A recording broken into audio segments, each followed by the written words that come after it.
오늘 본문의 말씀을 가지고 예수님의 세례와 시험이라는 제목으로 함께 말씀 나누도록 하겠습니다. 지난 7월 10일부터 정부의 행정명령에 따라 소모임이 금지되었었습니다. 그런데 엊그제 24일부터 해제가 되었죠. 논란도 많았고 교회를 향한 차별이고 또 기독교를 향한 탄압으로밖에 볼 수 없는 처사였습니다. 그러나 하나님의 은혜로 다시 모든 소모임과 이 성가대 연습, 또 수련회, 또 성경 공부 모임 등 목장 모임 모든 이 소모임들이 다시 가능해졌습니다. 하지만 코로나 바이러스와 함께 살아가야 하는 이 시대에 언제 다시 통제받게 될지 알 수 없기 때문에 지속적인 방역에 힘을 써 주시고 또 자신의 건강과 주변에 있는 분들의 건강을 우리가 위해서 방역 수칙을 꼭 지켜주시면 감사하겠습니다. 그래서 예배 중에는 마스크를 꼭 착용해 주시고 또 교회 안에서도 마스크를 될 수 있으면 착용해 주시면 감사하겠습니다. 들어오고 나가실 때 손 세정제를 꼭 사용해 주시면 감사하겠습니다. 그리고 이런 혼란하고 어려운 시기일수록 함께 교회에 나와서 더욱 하나님을 예배하는 일에 최선을 다하는 성도들이 되어야 할 것입니다. 왜냐하면 하나님을 예배하는 시간이 적어지면 적어질수록 우리의 믿음은 약해질 수밖에 없기 때문에 그렇습니다. 힘들고 어려운 이때에 하나님을 예배하는 일에 최선을 다함을 통해서 우리가 믿음을 더욱더 굳게 지킬 수 있는 저와 여러분들이 다 되시기 바랍니다. 오늘 본문은 예수님께서 공생의 사역을 본격적으로 시작하기에 앞서서 이 준비하신 두 가지 사건이 기록되어져 있습니다. 하나는 세례를 받으신 것과 또 다른 하나는 마귀로부터 사단으로부터 시험을 받으신 사건이 나와 있습니다. 여기서 예수님께서 하나님의 아들이심에도 불구하고 자신을 낮추셔서 세례 요한으로부터 죄인들이 받는 이 회개의 세례를 받으시는 것을 보게 되죠. 그래서 이 세례 요한으로부터 세례를 받게 된 이 회개 세례의 사건은 다음과 같은 의의가 있습니다. 첫째로 예수님께서 이전까지의 이 사적인 생활을 끝내시고 공생애를 시작하시는 표적이라고 할 수 있습니다. 둘째로는 하나님의 아들이신 예수 그리스도께서 스스로 자신을 이 죄인들과 동질화 시키셔서 마침내 그들을 대속 구원하시기 위한 하나님의 은혜였다라는 것이죠. 이러한 사실을 뒷받침해 주는 것은 예수님께서 세례 요한으로부터 이 세례를 받으시고 물에서 나오실 그때에 성령이 비둘기처럼 임했다라고 성경은 말씀하고 있습니다. 그리고 하늘로부터 너는 내 사랑하는 아들이라, 너는 내 기뻐하는 자라 라고 하나님의 음성이 들려오는 것을 보게 되죠. 여러분, 이런 기적을 통해서 예수님께서 이 땅에 전 인류를 구원하기 위해서 오신 이 메시아이심을 하나님으로부터 인정받게 된 사건이었다라고 말씀드릴 수 있겠습니다.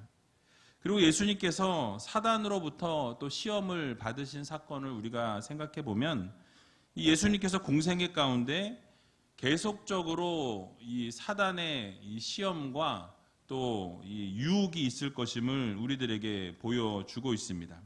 오늘 본문에서 언급하고 있진 않지만 예수님께서 이 사단을 물리치시고 이 승리하신 이 사건은 바로 둘째 아담으로 오신 예수님께서 첫째 아담의 실패로 인해 온 인류에게 처해진 이 죄와 죽음의 문제를 완전히 해결하셨다라는 것을 우리들에게 가르쳐 주고 있습니다.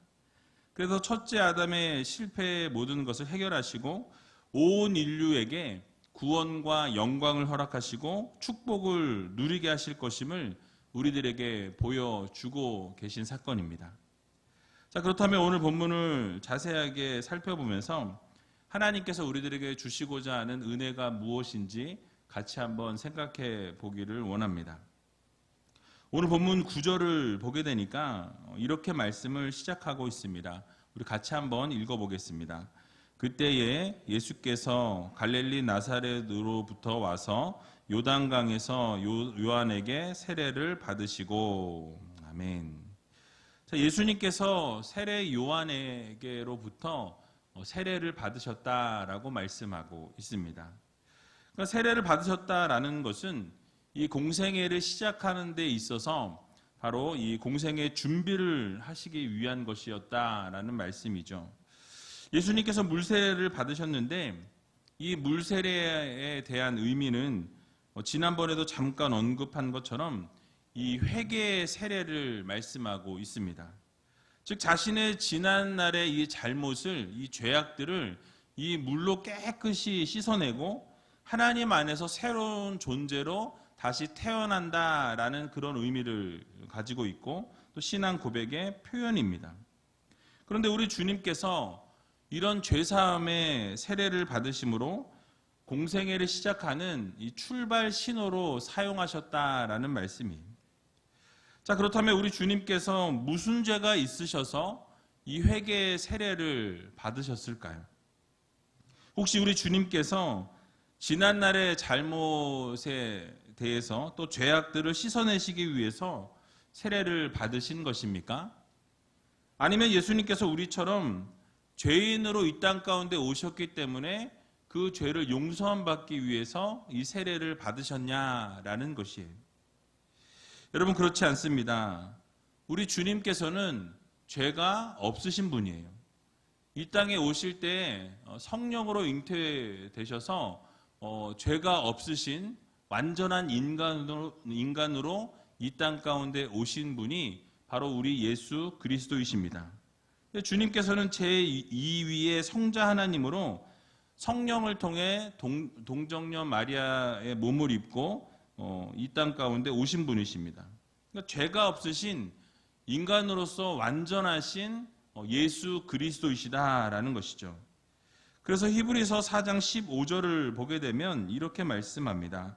우리에게 있는 대제사장은 우리 연약함을 체휼하지 아니하는 자가 아니요 모든 일에 우리와 한결같이 시험을 받은 자로 돼 죄는 없으시니라 라고 말씀하고 있습니다. 바로 우리 주님께서 이 땅 가운데 오셔서 우리와 동일하게 시험을 받으시고 환난 가운데 어려움 가운데 계셨지만은 죄는 없으신 분이시다라고 분명하게 말씀해 주고 있는 것을 우리는 보게 됩니다. 이렇게 죄가 없으신 예수님이신 것을 세례 요한도 알고 있었다라는 말씀이에요. 그래서 예수님께서 이 세례 요한에게 오셔서 세례를 받으시려고 할 때에 내가 당신에게 세례를 받아야 할 터인데 어떻게 당신께서 나에게 오십니까? 라고 이 마태복음 3장 14절에 말씀하는 것을 보게 됩니다. 여러분, 그렇습니다. 이렇게 우리 주님께서는 죄가 없으신 분임에도 불구하고 죄인들이 받아야 할 이 세례를 자청해서 받으셨다라는 말씀이에요. 즉 죄인과 같이 되셨다라는 것이죠. 자신이 죄가 없으심에도 불구하고 자신을 낮추시고 똑같이 죄인들이 시작하는 그 세례로부터 자신의 이 공생애를 시작하시는 것을 볼 수가 있습니다. 여러분, 이유가 무엇입니까? 바로 우리 주님께서 모든 의를 이루시기 위해서 이 세례를 받으셨다라는 말씀입니다. 다시 말씀드리면 이 죄인들을 구원하시려는 하나님의 계획과 목적에 따라 이 모든 것을 이루시기 위해서 친히 이 물세례를 주님께서 받으셨다라는 것입니다. 죄인과 같이 되신 것이다라는 것이죠. 본인은 죄가 없으심에도 불구하고 죄인과 동일시하셔서 자신이 이렇게 세례를 받으시고 모든 전 인류를 구원해 내셨다라는 말씀입니다. 결국 이 죄인과 같이 되심으로 십자가에 못 박혀 죽으셨습니다. 그리고 나서 하나님께서 택하신 모든 백성들의 죄를 용서하시고 그 주님을 믿는 자마다 모두 구원해 내시는 놀라운 기적의 역사를 우리 주님께서 이루셨다라는 말씀이죠. 그러므로 우리 모두는 이 예수님의 은혜에 감사하면서 늘 감사와 찬송과 영광을 올려드리고 기쁨으로 살아가야 하는 백성들임을 여러분 기억하셔서 매일매일 하나님 앞에 감사와 찬송과 영광을 올려드릴 수 있는 여러분들이 되셔야 할 것입니다. 그리고 예수님께서 세례를 받으시고 물에서부터 올라오실 그때에 하늘이 갈라짐과 동시에 성령이 비둘기처럼 내려왔다라고 말씀하고 있는 것을 보게 되죠. 오늘 본문 10절에 보게 되니까 이렇게 말씀하는데요. 우리 같이 한번 10절 읽어보도록 하겠습니다. 곧 물에서 올라오실새 하늘이 갈라짐과 성령이 비둘기같이 자기에게 내려오심을 보시더니. 아멘. 자, 예수님께서 세례를 받으시고 이제 그 물에서부터 올라오실 그때에 성령이 비둘기처럼 내려오는 것을 보게 되었다라고 말씀하죠. 그런데 이 물에서 올라오실 그때에 일어난 현상 가운데 먼저 하늘이 갈라졌다라고 이렇게 말씀하고 있는 것을 볼 수 있습니다. 이 마태나 누가는 열다, 하늘이 열렸다라는 이 단어에 아노이고라는 단어를 사용했습니다. 근데 마가는 이 찢다, 갈라지다라는 이 스키조라는 단어를 사용하고 있습니다. 그래서 예수님께서 세례를 받으실 때에 이 하늘의 변화가 마치 하늘이 완전히 갈라지는 것과 같은 이 극적인 모습을 이 마가가 묘사하고 있다라는 것이죠.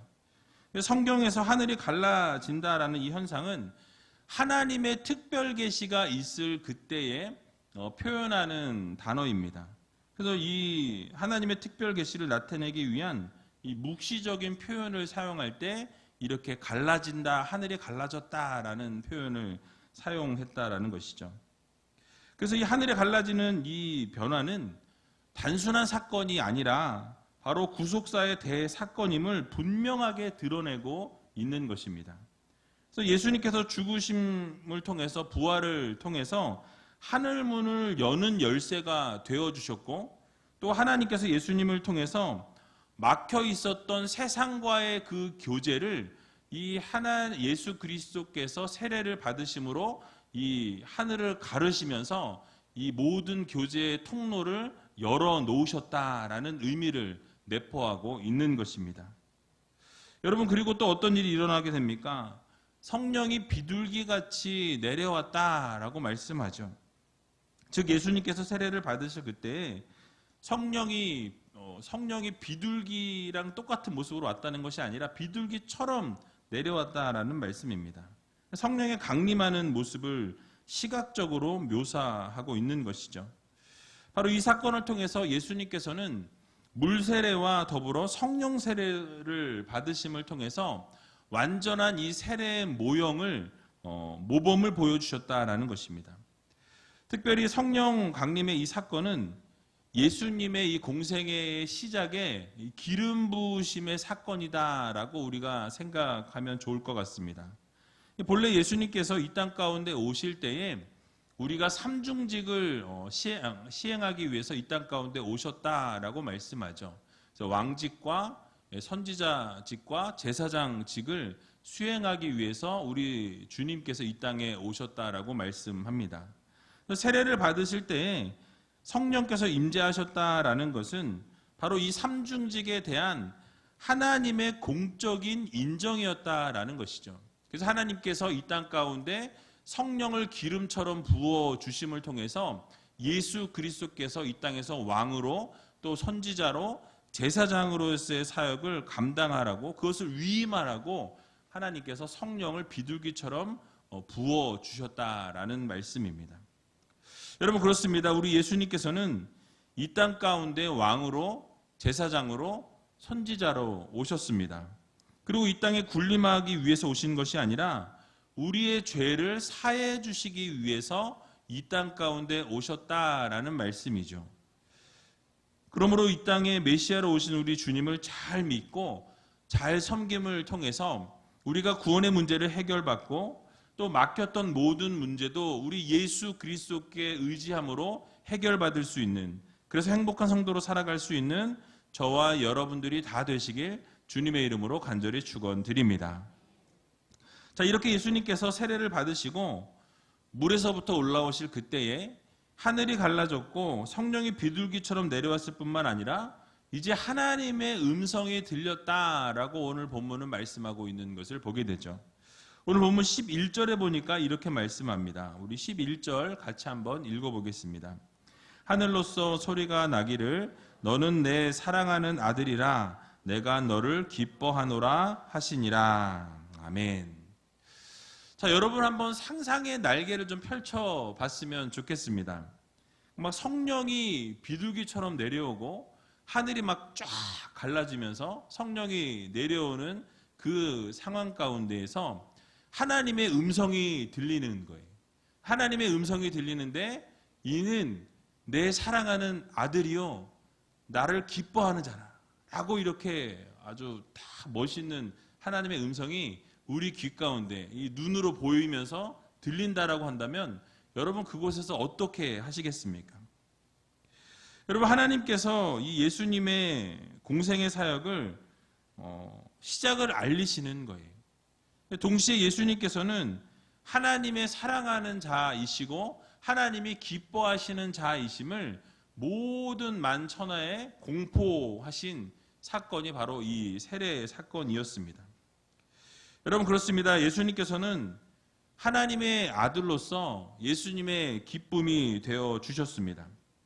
이처럼 우리 성도들도 하나님의 자녀라는 이 사실을 기억하면서 하나님의 기쁨으로 살아갈 수 있는 귀한 성도님들이 다 되어야 할 것입니다. 여러분 그러면 어떻게 하나님의 기쁨이 될 수 있을까요? 바로 하나님께서 지어주신 목적대로 우리가 살아가면 되는 것입니다. 여러분 이사야 43장 21절을 보게 되면 하나님께서 이렇게 말씀하십니다. 우리 같이 한번 읽어보겠습니다. 이 백성은 내가 나를 위하여 지었나니 나의 찬송을 부르게 하려 함이니라. 아멘.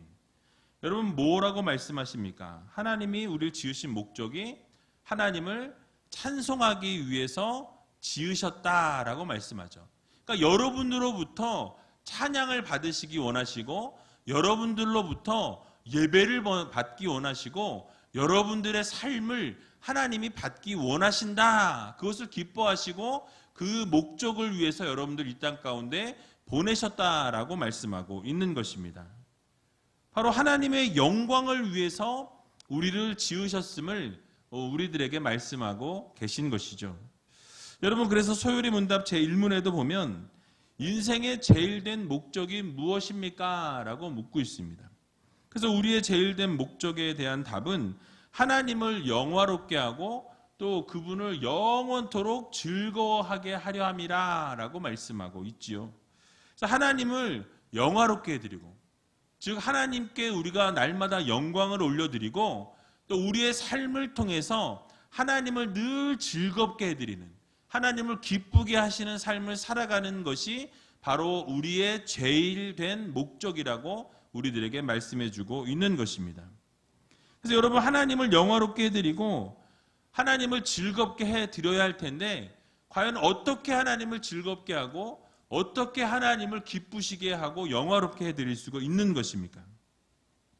바로 영광받기 합당하시고 위대하시고 거룩하신 하나님을 함께 모여서 우리가 찬양하고 하나님을 예배해야 한다는 거예요. 여러분 요즘 코로나 바이러스로 인해서 두려움에 빠져 있는 분들이 하나님을 예배하는 것에 소홀히 하는 것을 우리는 보게 됩니다. 정말 몸에 문제가 있으셔서 또는 정말 상황이 형편이 안 돼서 환경이 예배드릴 수 있는 환경이 안 되셔서 어쩔 수 없이 나올 수 없는 분들은 그렇지만은 이번 일을 계기로 교회 나오지 아니하고 하나님을 찬양하지 아니하고 하나님을 예배하는 일을 멀리하는 것은 우리의 본분을 잊어버리는 거예요. 하나님이 이 땅 가운데 불러주신 목적을 잃어버리고 살아가는 것입니다. 목적대로 살아가지 않는 것이라는 것을 우리는 기억해야 할 것입니다. 이 땅 가운데 우리를 보내신 목적이 여러분들로부터 찬양받기 원하시고 여러분들로부터 예배를 받기 원하셔서 이 땅 가운데 여러분들을 보내셨다라는 이 사실을 여러분들 모두 기억하시기 바랍니다. 그러므로 우리 모두는 하나님을 예배하는 일에 동참해야 한다라는 말씀이에요. 이제는 바이러스에 대한 두려움을 걷어내고 하나님을 예배하는 자리에 함께 나와서 하나님께 영광 올려드리고 하나님을 즐겁게 하는 귀한 성도님들이 다 되시기 바랍니다. 그래서 시편 29편 1절에서 2절에도 보게 되면 이렇게 말씀합니다. 너희 권능 있는 자들아 영광과 능력을 여호와께 돌리고 돌릴지어다. 여호와의 이름에 합당한 영광을 돌리며 거룩한 옷을 입고 여호와께 경배할지어다 라고 말씀하고 있습니다. 바로 하나님 앞에 영광과 찬송과 존귀를 올려드리라 라고 분명하게 우리들에게 말씀해 주고 있는 것입니다. 그렇습니다. 우리 모두에게 주어진 사명은 하나님께 영광 올려드리는 삶을 살아가는 것입니다. 예수님께서도 하나님을 기쁘시게 해드리는 삶을 사셨던 것처럼 우리도 하나님을 기쁘게 하는 삶을 날마다 살아 올려드려야 한다라는 것이죠.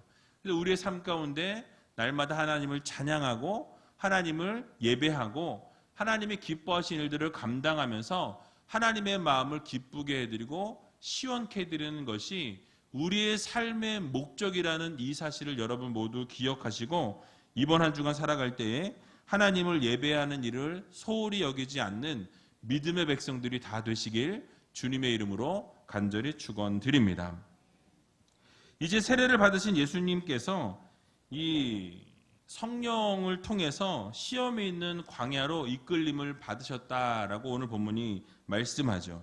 오늘 본문 12절에서 13절의 말씀 우리 같이 한번 읽어보도록 하겠습니다. 성령이 곧 예수를 광야로 몰아내신지라 광야에서 40일을 계셔서 사단에게 시험을 받으시며 들 짐승과 함께 계시니 천사들이 수종 들더라. 아멘. 자, 이 사건은 예수님께서 공생의 준비를 위해서 광야에서 시험을 받으신 것을 소개하고 있는 내용입니다. 예수님께서 성령에 이끌리어서 광야로 나가셨다라고 말씀하죠. 여기서 성령이 예수님을 광야로 몰아내셨다라고 이렇게 표현하고 있는 것을 볼 수 있습니다. 원어 성경을 보게 되면 에크발레이라는 단어가 사용되었는데요. 그가 내던져져 있다라는 거예요. 그러니까 던져짐을 당했다라는 말씀이죠. 예수님께서 성령으로 인해서 광야로 내던져짐을 통해서 내몰리심을 통해서 모든 사람들과 단절이 되어지고 모든 것으로부터 고립된 그 상황 가운데 놓이게 되었다라는 말씀을 하고 있는 것입니다. 그래서 아무것도 의지할 수 없는 곳으로 강권적으로 내던져지게 되었다, 내몰리게 되었다라는 말씀이에요. 그래서 예수님으로 하여금 혼자서 외롭게 이 모든 시련을 겪어내고 이 시련을 통해서 공생의 준비를 우리 주님 스스로 하실 수 있도록 그 모든 것을 거쳐서 이겨냈다라는 것을 암시해 주고 있는 것입니다. 이 사건을 통해서 우리가 깨달을 수 있는 것은 성령께서 이 성도들을 늘 평탄한 길로만 인도하시는 분은 아니시다라는 것을 우리들에게 교훈해 주고 있는 것입니다. 여러분, 때로는 성도들을 고난의 길로, 때로는 어려움의 길로, 또 시험의 길로 인도해 주신다라는 것을 우리들에게 알려주고 있는 것입니다. 그러나 이 모든 인도하심은 결국 하나님의 뜻을 이루기 위함이요, 또 성도들에게는 영적인 유익을 위해서 때로는 우리를 시련 가운데로, 때로는 우리를 시험 가운데로, 때로는 어려움으로 우리를 몰아가시는 하나님의 은혜라는 말씀입니다. 또 예수님조차도 공생애를 시작하기에 앞서서 마지막 관문으로서 이 사단에게 시험을 받으셨다라는 말씀이에요. 여러분, 그러므로 우리의 삶 속에서 성령께서 때로는 우리를 시험 가운데로 이끄실지라도 여러분 그 시험을 묵묵히 이겨낼 수 있는 여러분들이 다 되시기 바랍니다. 왜냐하면 성령은 진리의 영이시기 때문에 그렇습니다. 때로는 우리를 고난과 시련의 한가운데로 인도하실지라도 우리는 그 뜻을 거절해서는 안 된다라는 말씀이에요. 우리가 성령의 인도하심을 따라가게 될 때에 결국은 하나님의 약속에 우리가 참여하게 된다라는 거예요. 진리의 길을 걸어가게 하신다라는 이 사실을 여러분 믿으시고 때로는 시련의 길로 인도하실지라도 하나님 말씀에 순종하고 하나님 말씀을 따름으로 하나님께서 기뻐하시는 사역을 감당할 수 있는 저와 여러분들이 다 되시기 바랍니다. 마지막으로 우리 예수님께서 광야에서 40일 동안 시험을 받으셨지만 결국은 승리하시는 것을 우리는 볼 수 있다라는 말씀이. 여러분 마가복음에서는 한 절로 간략하게 표현했지만 마태복음을 보게 되면 우리 예수님께서 광야에서 40주야를 금식하셨다라고 이렇게 말씀하고 있습니다. 그리고 그렇게 금식하시고 줄이신 이후에 마귀로부터 3가지 시험을 받게 되죠. 그리고 그 모든 시험을 다 통과하시고 그 시험을 이기신 이후에 천사들이 나와서 수종 들었다라고 이렇게 표현하고 있는 것을 보게 됩니다. 근데 여기서 중요한 것은 바로 우리 주님께서 사단의 시험을 받으셨지만은 그 시험을 물리치셨고 그 시험에 승리하셨다라는 것에 우리는 초점을 맞추어야 할 것입니다. 여러분 이것이 왜 중요하냐면 아담은 에덴 동산에서 사단의 시험을 어떻게 됐습니까? 이기지 못했다라는 거예요. 패배했다라는 것입니다. 그리고 이후로 인간은 늘 사단의 시험에 넘어질 수밖에 없었다라는 것이에요. 그러나 우리 예수 그리스도께서 이 사단으로부터 승리하심을 통해서 사단이 인간에게 패배한 최초의 사건이 바로 예수 그리스도의 이 시험 사건이었습니다. 이 사건 이후로 사람들이 주님을 믿고 의지하기만 하면 사단의 시험을 이겨낼 수 있는 길이 열려지게 되었다라는 사실이. 그러므로 우리가 이 세상에 사는 동안 사단의 시험이 찾아오게 될 때에 여러분 세상의 힘으로는 절대로 이 사단을 이겨낼 수 없습니다. 우리가 견뎌내고 이겨내려고 해도 우리의 힘으로 우리의 능력으로 이 사단을 이겨낼 수 없다라는 사실이에요. 그러나 말씀으로 시험을 이겨낼 수 있음을 기억하셔서 이 사단의 권세를 깨트리시고 승리하신 우리 주님을 전적으로 의지하게 될 때에 우리 주님께서 승리하신 것처럼 우리도 승리할 수 있다라는 이 사실을 여러분들 모두 믿으시기 바랍니다. 그래서 우리가 이 시험, 이 세상 가운데 수많은 시험과 시련이 있을 그때에 아니 지금도 시험에 빠져 있고 시련 가운데 있는 성도들이 많이 계신 줄로 압니다. 그러나 우리가 우리의 힘으로 그 시험과 그 시련을 이겨낼 수 없다라는 거예요. 오직 그 시험과 그 시련을 이겨낼 수 있는 힘은 우리 예수 그리스도를 전적으로 의지할 때에 이길 수 있다라는 이 사실을 여러분 모두 믿으시고 우리 승리하신 주님을 온전히 바라보고 승리하신 주님을 향해 나아가게 될 때 결국 우리의 모든 시험을 이겨낼 수 있음을 여러분 모두 믿으시기 바랍니다. 그러므로 이번 한 주간 살아갈 때 예수님을 전적으로 의지하시고 모든 삶 속에서 어두움의 권세로부터 눌리지 아니하고 승리하며 살아갈 수 있는 귀한 여러분들이 다 되시길 주님의 이름으로 간절히 축원드립니다.